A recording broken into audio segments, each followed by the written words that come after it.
बातमी सांगलीत आहे. हुबळी ते प्रयागराज कुंभमेळ्याकडे जाणाऱ्या विशेष रेल्वे गाडीचं स्वागत भाजपकडून सांगली रेल्वे स्थानकावर करण्यात आलेलं आहे. आमदार सुधीर गाडगीळ आणि मनोहर सारडा यांच्या उपस्थितीमध्ये या विशेष प्रयागराज रेल्वे गाडीचं स्वागत करण्यात आलं. यावेळी रेल्वेमधील सर्व प्रवाशांना भाजप पदाधिकाऱ्यांनी शुभेच्छा सुद्धा दिल्या. जय श्रीरामच्या घोषणा देत प्रवाशांना निरोप देण्यात आला.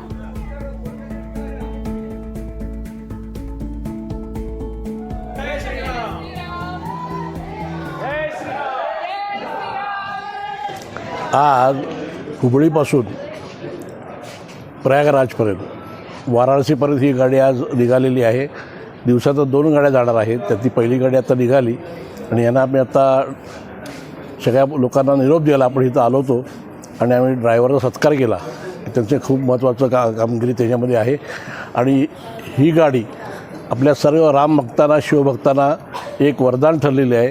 ही गाडी कायम अशीच सुरू होऊ दे अशी विनंती आम्ही रेल्वे मंत्र्यांना करणार आहे. यापुढं या गाडीच्या माध्यमातून असंख्य आपले भक्त लोक सगळे वाराणसी आणि ऋषिकेश अयोध्येला जातील यासाठी आपण प्रयत्न करू.